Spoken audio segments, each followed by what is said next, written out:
Semaine 3, jour 3. Bonjour et bienvenue à Dieu au quotidien, notre série d'études méditatives sur la lettre de Jacques.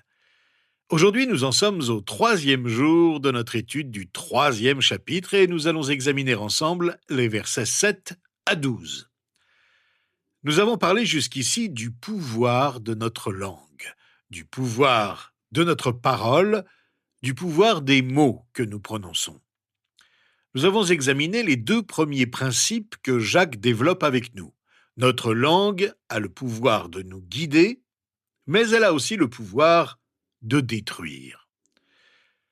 Comprendre ces 2 vérités nous aide à faire confiance à Dieu dans notre façon de parler. Tout ce que Jacques écrit est écrit pour nous encourager à prendre conscience du rôle important de la foi dans ce que nous disons. Mais nous devons nous rendre à l'évidence, nous ne pouvons pas dompter la langue. Triste vérité. Voici ce que nous lisons aux versets 7 et 8 de notre chapitre. Toutes les espèces de bêtes, d'oiseaux, de reptiles et d'animaux marins peuvent être domptées et ont été domptées par l'homme. La langue, en revanche, aucun homme ne peut la dompter. C'est un mal qu'on ne peut pas maîtriser. Elle est pleine d'un venin mortel. On peut apprivoiser plus facilement un animal sauvage que la langue. En effet, Jacques nous dit que nul ne peut dompter sa langue. L'esprit humain possède une incroyable capacité de sacrifice et de maîtrise de soi. On entend parfois des récits de survie poignants, comme celui d'une personne qui se coupe la jambe pour se dégager d'un arbre tombé sur elle et qui parvient ensuite à se faire soigner à l'hôpital. Pourtant, cette même personne est incapable de maîtriser parfaitement sa langue. Néanmoins, la langue peut être soumise à la puissance et au contrôle du Saint-Esprit. On pourrait dire que seul Dieu est plus puissant que la langue humaine. La langue indomptable est d'autant plus dangereuse que son venin est mortel.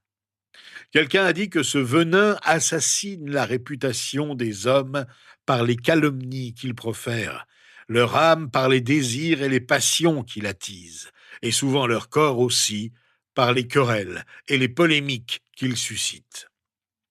Nous sous-estimons tous les ravages que peut faire notre langue. On raconte qu'une femme vint un jour trouver l'évangéliste anglais John Wesley et qu'elle lui confia connaître son talent. « Je crois que Dieu m'a donné le don de dire ce que je pense », lui dit-elle. Wesley lui répondit « Je ne pense pas que Dieu s'offusquerait si vous gardiez ce talent pour vous. Dire tout ce qui nous passe par la tête est imprudent et nuisible. La langue peut servir la plus haute vocation, celle de bénir Dieu, comme la plus vile, celle de maudire. Chez ceux qui sont nés de nouveau, la bénédiction et la malédiction ne devraient pas sortir de la même bouche. Mais c'est pourtant ce qu'il se passe, qui que nous soyons.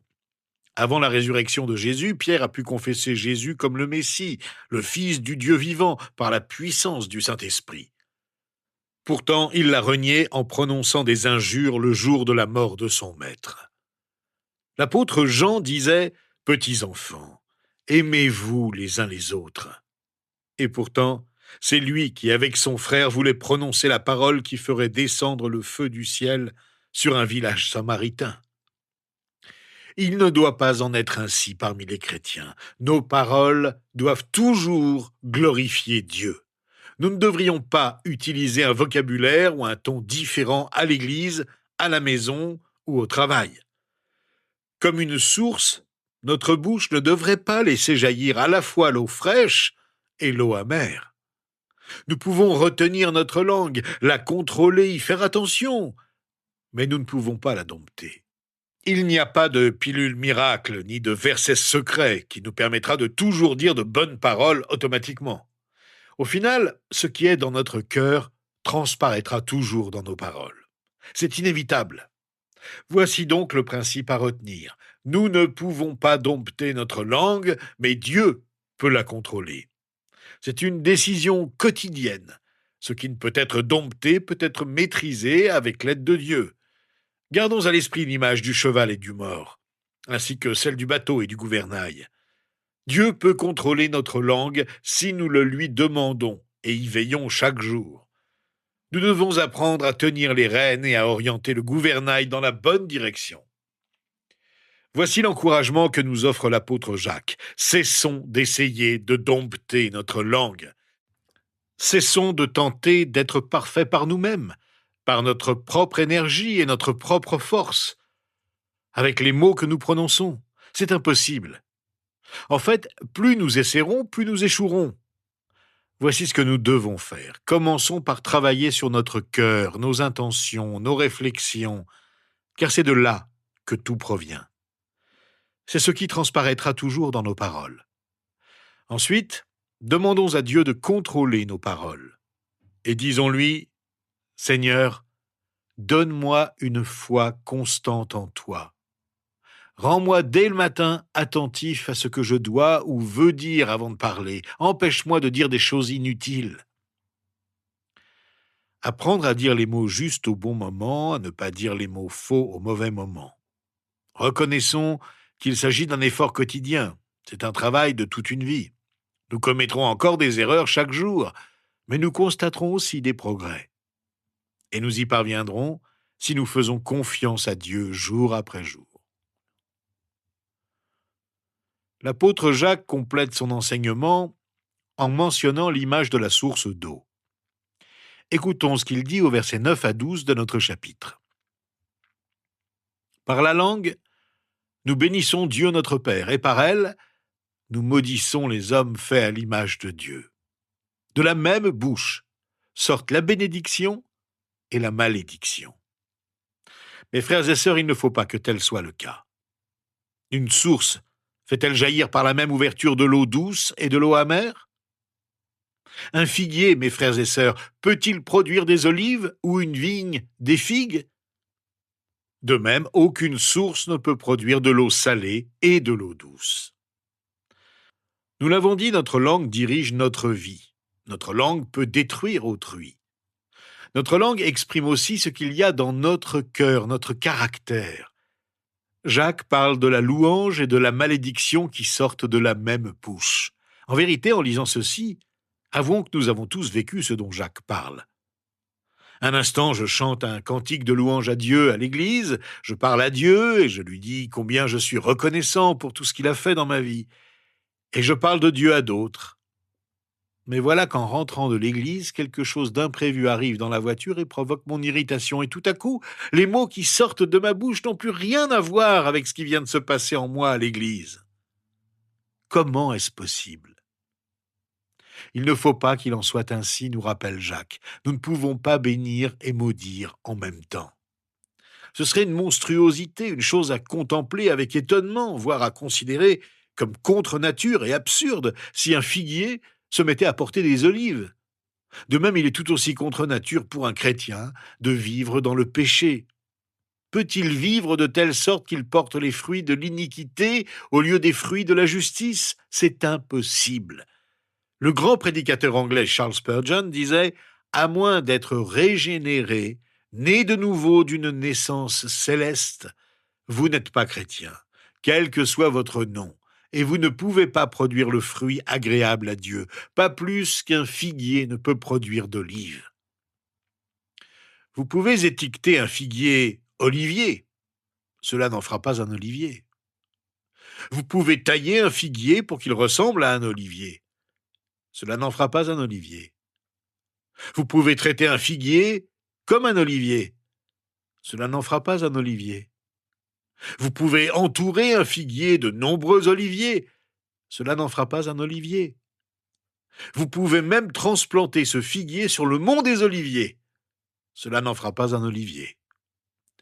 Nous ne pouvons pas nous contenter de quelques bonnes paroles pour compenser les mauvaises et penser que c'est suffisant. Ce n'est pas la voie du Christ.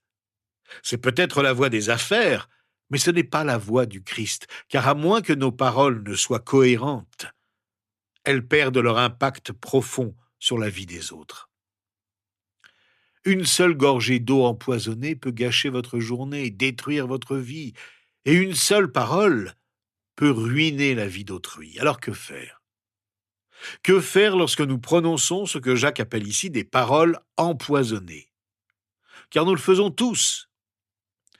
Dans ce cas, on dit la vérité et on demande pardon. Lorsqu'on dit une bêtise, on revient sur ses propos et on dit « Eh, j'ai dit une bêtise ». On dit la vérité. On ne fait pas comme si de rien n'était. On n'essaie pas de compenser par de belles paroles. Je ne comprends pas pourquoi nous agissons ainsi. Nous le faisons constamment. On dit parfois des choses terribles à quelqu'un. Et ensuite, on essaie de l'encourager, sans jamais reconnaître, sans jamais avoir l'humilité de dire « Tu sais quoi? Ce que j'ai dit avant, c'était mal. Et je suis désolé. Je suis vraiment désolé. » Disons donc la vérité. Demandons pardon. Et améliorons-nous de jour en jour. La langue est comme une source. La source de nos paroles, c'est le cœur.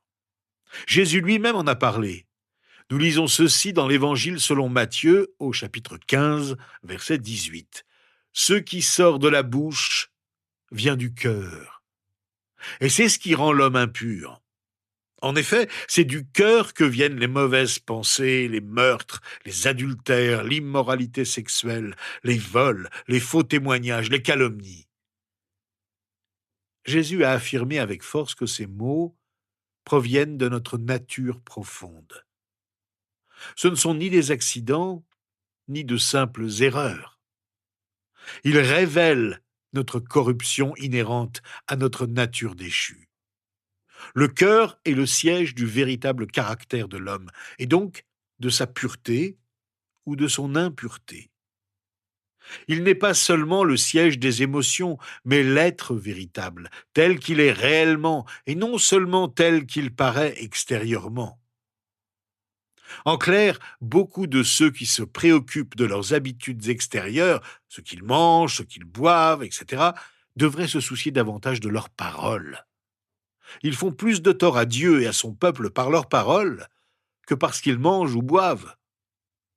Pour purifier l'eau de ma source, je dois travailler sur mon cœur et demander sincèrement à Dieu, « Seigneur, viens à mon aide pour changer mon cœur.